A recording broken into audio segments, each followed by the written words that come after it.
when whippoorwill call, and evening is night, I hurry to my blue heaven.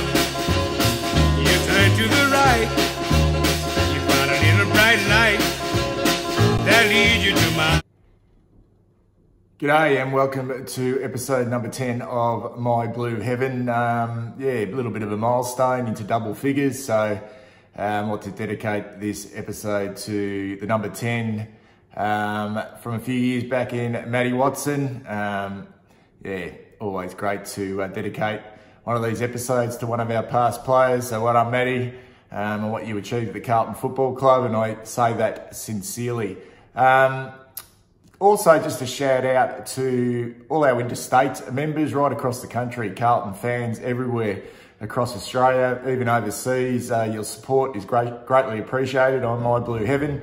It's a real privilege to be able to bring you any information from my point of view on what's happening down at Princes Park. This episode will be solely dedicated to yesterday's practice match against Hawthorn at Princes Park, an unofficial practice match as they dubbed it, although I thought it was played in great spirits. It was great for the boys to get out of match simulation against each other and pit themselves against, I thought was pretty much quality opposition in the Hawthorn Football Club.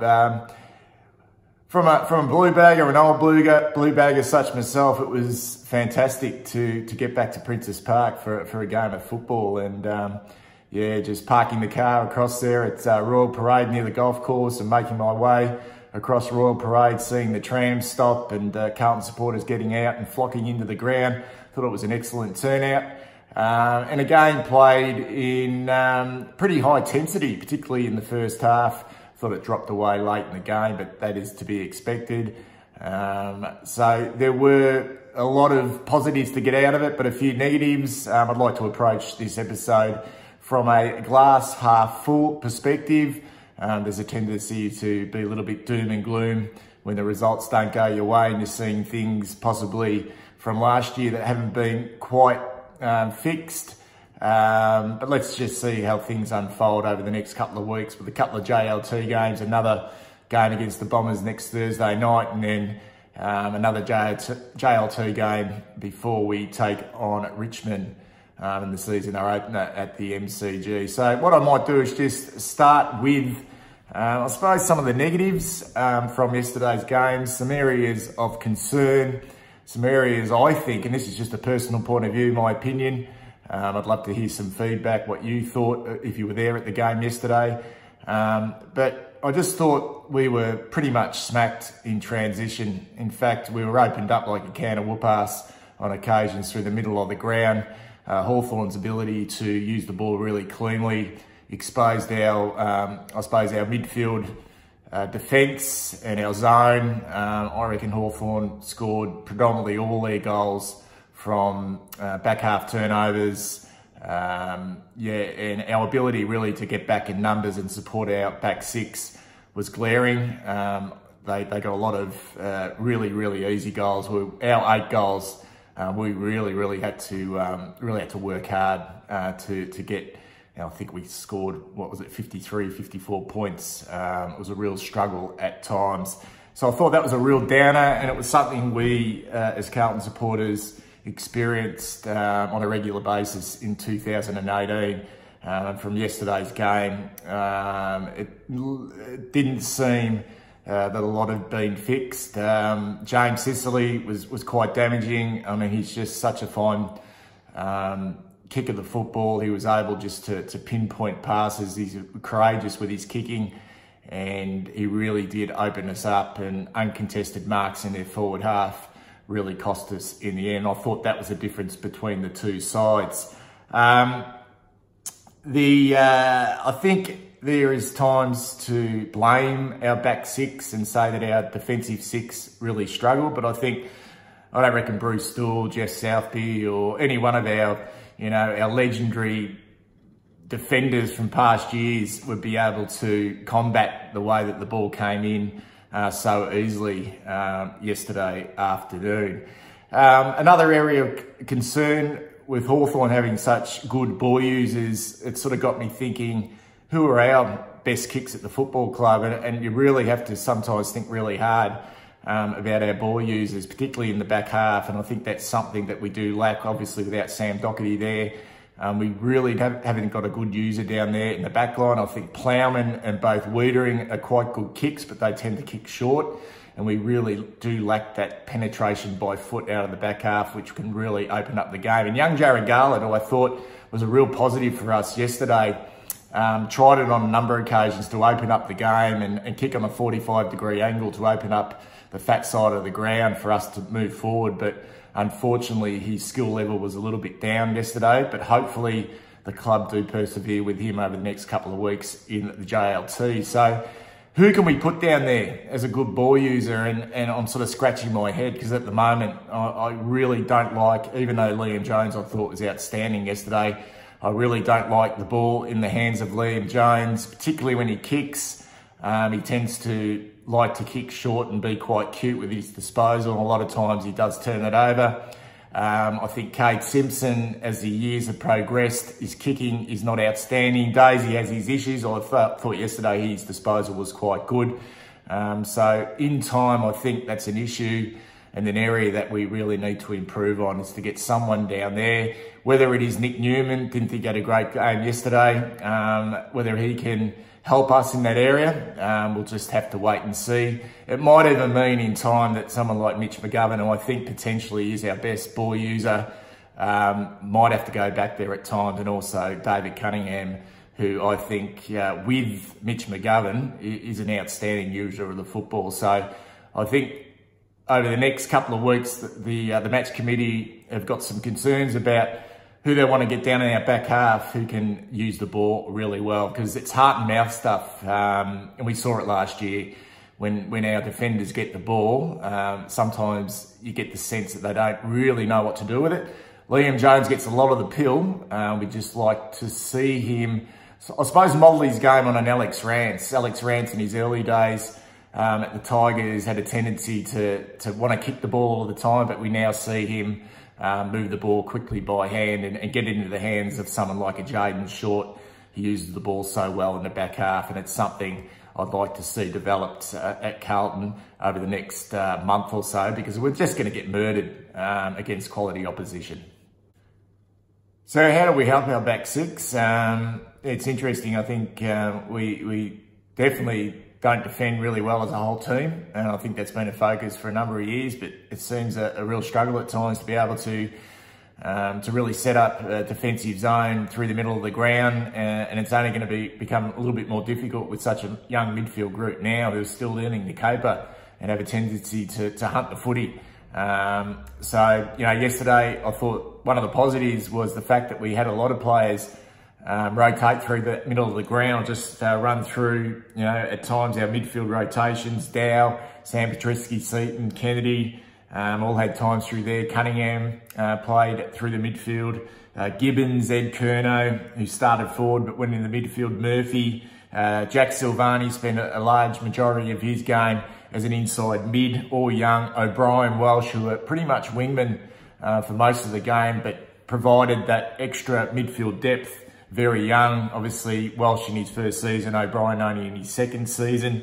Setterfield came on after half time and played a lot of midfield time, and young Paulson as well spent a fair bit of time in the midfield. And we must remember no Cripps and no Fisher yesterday, so Fisher very young, Cripps still young as well. So it is very much an establishing and building midfield, and we really need to get better defending as a whole group through that midfield. I think yesterday we start to see some real positive signs with our ball use, and I think that's still a work in process. There was some great overlap running at times, particularly with young Sam Walsh. I thought he really added a real zip to our game. His ability to break the lines and continue to be involved. I thought O'Brien was the same. Some of his link-up work on his wing was really good. I thought he did fumble a little bit yesterday, and that may have been just because of that initial pressure in the first practice game. But that ball use, the way we move the ball through that midfield and from the back half in particular, is still going to be a work in progress. But I think that's going to gradually improve over the course of the year, and hopefully we'll see, you know, over the course of the next 2 JLT games, our ball movement really do take a next step, because we know Richmond, we know round 1 is going to be hot right from the start, and we really need to be on. One of the negatives which I spoke about is our inability by foot to really open up space, which is a concern. That courageous kick, and I know the match committee has spoken about, our assistant coaches have spoken about that the players are given that encouragement and that liberty to use the ball, to kick at really difficult angles to open up the game. But unless you have that ability, it's very difficult to see it come off. So it's another area that we need to improve on as well, is that ability to use the kick on a 45-degree angle and really put someone in a better position than yourself, to give them an opportunity to run on and open that game up. Let's talk about some of the positives, hey? And I think there were plenty. Probably from an individual point of view. And I think at this time of year, although, you know, the game plan, and I'm still working and trying to think out what our game plan is. You know, like you look at Hawthorn's game plan and it's very easy to see what they're trying to do. But with us, at times, whether it's just that we're still really young and still really developing, sometimes you're just trying to think, what exactly are we trying to achieve, and what is our brand, and what do we want to look like as a football team? So I thought defensively, our 2 key posts, Jacob Wiedering, in particular Jacob Wiedering, and also Liam Jones, were outstanding yesterday. Let's start with Jacob. I think it goes undersold last year that after his issues early in the year, where he went back to the Northern Blues, what was it, for about 3 weeks, and worked on his game, I thought he came back pretty strongly and showed some real character and some real progress in his game. And I thought that was undersold. I thought a lot of people said that he had a poor year, but I thought it was a year in which he learnt quite a bit, and he's obviously had a really big pre-season. This is a young boy that's finally starting to grow into a man, and you can see it just from his physical capabilities. He's a big lad. He's got big legs, big backside. He's strong. He's starting to be really strong in the contest. What impressed me about Jacob Wiedering yesterday, he didn't mark the ball a lot, but his defensive spoils were really impressive. His ability to get the ball to the deck were really strong. His body positioning. And we know with Jacob, when he gets the ball in his hand, he generally does make pretty good decisions, although he does kick quite short, as I mentioned before. So Jacob Wiedering, a real thumbs up from yesterday's game. Liam Jones, great to see him back. You know, did break his hand, what was it, about 4 or 5 weeks ago. Remarkable recovery, really. And the way he throws himself at the football, some of his marking yesterday was just absolute elite. But as I mentioned before, it's just heart and mouth stuff with Liam. And I don't know if it's Liam Jones himself, or whether someone is in his ear to just tell him to be a little bit safer with ball in hand and know his limitations. Because I think he could just be such a really good asset for him. And look, I know he's 27, 28, but he's only in his 3rd year as a key defender, and he's still learning the caper himself. But gee, sometimes his ball use, and it only takes 2 or 3 occasions in a game. You only need 2 or 3 mistakes where you cough up the ball and cost goals, and it could be the difference between, you know, a really, really strong victory or a heartbreaking loss. And we saw that on occasions yesterday, not just Liam, but also Jared Garlett as well. And we just can't afford to have that in our back half. But I thought Liam Jones, the way he hit back yesterday, he's courageous. His marking, as I mentioned, was just absolutely fantastic. He's a real favourite of mine, Liam Jones, and I just hope for his sake that he's able to get back to that form of 2017. I thought he really did show some really great signs yesterday. I really look forward to see his game next week. He'll probably take on maybe a Danaher next week, or one of Essendon's big forwards, and I think that's really exciting. I thought another positive yesterday was our forward setup. I know we only kicked the 8 goals, but I thought that was probably a lot to do more with ball movement and Hawthorn's ability to get numbers back and block up our space, just because our movement was at times a fraction slow. And we did turn the ball over on occasions, didn't give our forwards opportunities, but that 3-pronged forward attack of Harry McKay, Charlie Curnow and also Mitch McGovern playing his first game. Mitch McGovern only played the first half. Only had, I think, maybe 2 or 3 possessions, took a couple of marks, but I thought we looked our most dangerous in that second quarter, where we were able to get momentum of the game. And for a period of time there, I think we kicked 3 or 4 unanswered goals, and we looked really, really dangerous. The first time for a while that we looked dangerous going inside forward 50 with Charlie and Harry, who have got fantastic mobility. We know McGovern has got fantastic mobility. He just looks a little bit underdone at the moment. I thought Harry and Charlie were real positives, although I thought their marking was a little bit down at times, particularly Charlie. Just seemed to double grab, got in great positions, but that's only early days with them. And I thought at times Ed Curnow was good defensively. Michael Gibbons showed some real defensive pressure in that forward 50. And I'm starting to get quite excited about what Alex Fasolo can add to that group as well. As that hybrid forward who can take a mark and also kick a goal off ground deck. I thought we missed someone who's able to do that yesterday, although Cunningham kicking a couple of goals in that second quarter was quite positive. But I thought when we controlled the game, we looked really, really dangerous inside our forward 50 and capable of possibly kicking a winning score if we can get our ball movement right. I'm not going to go through every player.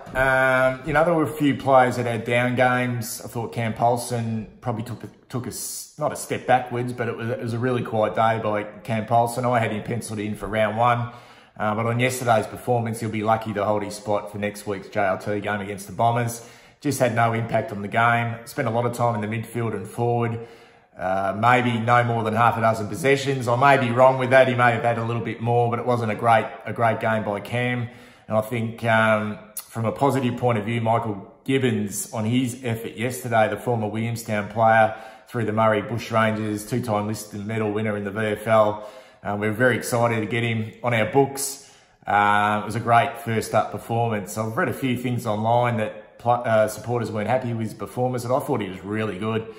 Started off a little bit slowly, you know, but I thought he cracked in really, really hard. He's got a really good turn of foot, smart in traffic, clever by hand and by foot. And as the game progressed, some of his kicking inside forward 50, a couple of times he you know, lace out. He hit Harry McKay on the chest at one time, and you know, some long kicks inside forward 50. I think he's going to be a real plus, and I think he's leapfrog at this stage Cam Paulson in my best 22. So he was a real positive. I think the real big plus for us yesterday was the form of David Cunningham. Now, I did a bit of a feature on Cunningham back in episode 2 and just thought it was going to be a really big year for him. And we know that he's suffered from a lot of soft tissue injuries, hasn't been able to get his body right, had a really ordinary year last year, played a little bit of footy, but just couldn't really establish himself in the best 22. They tried him down back last year, and I don't think we can throw that out altogether. I mentioned before that he's such a good kick that maybe in time he could be that bloke across half back. We'll just have to wait and see. But his game yesterday was really, really good. As a forward, kicked 2 goals.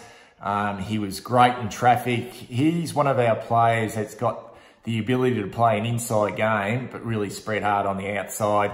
And he's one player on our team, probably with Sam Petreski-Seaton, who's really good in traffic and just seems to buy an extra bit of time. It doesn't seem to be under pressure when he feeds out a handball. His handballs yesterday to a player in a better position than him were quite outstanding. So David Cunningham, a real plus. He's tracking really well to earn a spot in next week's JLT and possibly even a game in round 1, which I think will be fantastic for us and fantastic for him. And it's great to see him up and about, and he looks strong. He looks really good at the moment, David Cunningham, into his fourth season. So hopefully, fingers crossed, we might see the best of David Cunningham in 2019. I thought Sam Petreski-Seaton, real positive as well. I've always said, and I'll continue to say it, that Sam Petreski-Seaton is, I wouldn't say by far, but I certainly think he is our most creative player. He makes things happen. There was a situation there, I think it may have been in the second quarter. Actually, no, it may have been the first quarter, actually, where he's able to find the ball in traffic, found a little bit of space, turned his player inside out. On his left foot, he hit up Harry McKay, who gave it off to Ed Curnow, who kicked our first goal. And that just showed how creative Sam Petreski-Seton is. He looks a lot stronger. I don't like the look of that white knee band on his left knee. I'm not know what that's all about. Hopefully he's not carrying an injury or any concern. But he looks fit and firing at the moment. We know how impressive he was in his first year. Played the 22 games last year, so there's no real concerns, hopefully, about his durability. And I think, what was he, a number 5 draft pick? So he comes, you know, with really good credentials, Sam Petreski-Seton. And I think he was a real find. Well, not so much a find, but a real plus for us yesterday. I want to go back to the game of Jarryd Garlett. And I thought it was a positive. I really do. And I know some will want him out of that back line, and I know some will want him out of the team. But frankly, I would like to see him persevere for the next couple of JLT anyway. I thought the move of him down back was exactly what this kid needed. I think at times last year, he showed some glimpses and some flashes of brilliance. I think his game in round 1 against the Tigers last year was okay. Kicked a couple of goals, provided a bit of spark. But as the year progressed, he looked at times to be a little bit disinterested, lack of work rate, or lack of real effort. You don't know what's going on personally with these kids, so I'd hate to make any assumptions. But I think the move down back really focused him yesterday. He looked on. He tackled with intent. His work rate was really good. He was brave with his kicking. I think his skill level is pretty good. And unfortunately, he coughed the ball up on, I think, about 2 or 3 occasions by foot, which resulted in goals. But I didn't mind that because it showed that he was willing to at least take the game on. So I thought Jarryd Garlett, from a work ethic and from an attitude point of view, was a real positive out of the game. There's a lot of hype around about Charlie Curnow, and rightly so. The kid's a freak of a talent. But I think we should really get pretty excited about Harry McKay. I think I had my doubts about Harry, you know, in his early days. Maybe lack of work ethic, whatever it may be. But sometimes you judge players on what you see, and they come back to haunt you and make you look stupid. And what I can see so far is he's tracking to be one hell of a footballer. I thought yesterday, his running patterns, I think in a really, really good side, this kid could be an absolute superstar. He's big, he can take a contested mark, he can go into the ruck, his ruck craft is improving. He didn't win a lot of the ball yesterday, but what he does is just quality. He kicked 2, should have kicked 3. Great mark in the last quarter that wasn't paid, but I think there may have been a free kick against maybe Jack Silvani for jumping into the back of an opponent behind him, which cost Harry another goal. But I think Harry McKay yesterday just showed what the talent he can be for us. And with that, with Charlie Curnow, it's a really exciting prospect for us going forward. So I think we're going to see, maybe not this year. I think there's still going to be some teething problems with Harry, and some teething problems probably with Charlie as well, as they're still pretty young and raw. But I think, like some of our other younger players, he's tracking in the right direction, Harry McKay. So he was a real positive yesterday as well. Okay, we had 6 new players wearing the Carlton football jumper for the first time yesterday, which was great to see. And I don't think, just sort of looking at the list, they probably all won't play in round 1, but they might. We'll see what comes over the next couple of weeks. Maybe they will, and I think, you know, new players add a real spark to the team. So let's just quickly go through those 6 players. In fact, we had 7 players play their first game for the Carlton Football Club. Angus Shoemaker, who's been on the list now. This is his second year for Angus, actually 3rd year for Angus Shoemaker. Only played the last quarter, so very, very hard to assess the youngster. Got a couple of kicks, but yeah, just too hard to tell what they're doing with him at the moment. Sort of interesting, the fact that he only got 1 quarter in a practice match. Thought he may have got a little bit more than that, considering that he'd gone out of the game a little bit. All the hype's around Sam Walsh, and rightly so, as with Charlie. You know, all the mainstream media, all the talk was about Sam Walsh and Sam Walsh's game. So let's be honest, if you were picking 1, 2, 3 for Carlton, he's in your top 3 players for Carlton easily, possibly the best player for Carlton yesterday, 18-year-old playing his first game. And if you're picking the best 3 players on the game, on the ground, there's no reason why the umpires probably wouldn't give Sam Walsh a vote from yesterday's performance. Look, he's a talented kid. There's still a long way to go, a lot to play out this year, but what we do know, we've got a really talented kid. But the thing that will separate Sam Walsh from, I suppose, other draftees and other players with equal talent, and there's some really good young talent going around this year from other clubs. Rankin at the Gold Coast Suns is highly rated and probably has got as much talent as a Sam Walsh. But what will separate Sam Walsh from a lot of players is his work ethic, his ability to run the lines, his ability to get involved. He wants to be a footballer. He wants to be the best he can be, and he showed that on a number of occasions yesterday. Over on the far side in front of the old Hawthorn stand, where he hunted down 2 Hawthorn opponents and forced a stoppage, was just testament to an 18-year-old kid against seasoned bodies, just putting his body on the line and working his absolute butthole off. So Sam Walsh, fantastic first up game, and hopefully he can continue that on. He'll definitely play round 1 if his body's right. Mentioned Michael Gibbons, real positive. He's tracking really well. Nick Newman, look, it was a so-so game. Thought he was touched up by Paul Piopolo in the first quarter. I think Poppy kicked maybe 2 or 3 in that first quarter, and it was just a real live wire and a little bit strong. I think he just needs to be stronger at the contest at times, Nick Newman. I know it's not his game. We want the ball in his hands, but he has to get involved. And I thought as the game progressed, he got a little bit better, but we didn't see his attributes, and his attributes is his kicking, his long kicking. And he wasn't able to do that yesterday. Got that game out of the way. First game for the football club, was probably a little bit nervous. I'm not going to give him a pass on yesterday's performance. I'm just going to have to wait and see with Nick Newman. Hopefully a better performance next week against the Bombers. Mitch McGovern, mentioned him, didn't do a lot, but we know his quality. And I think he'll be happy to get through a half of football and reassess where he's at. Hopefully that back pulled up well. And he's on track next week to play against the Bombers as well. And I thought, as I mentioned in that second quarter, we looked at our best when we had those 3 boys down there. And I did mention that as well, the fact that because he's such a good kick, maybe there is an option to push him down back because he's a good ball user. And we know he can find the ball, and he's a great intercept mark as well. I remember the last game of the year last year against the Crows, he played back against us and he killed us. Took a lot of marks, and his ball use was fantastic. Will Setterfield, it was great to see the number 43 running around.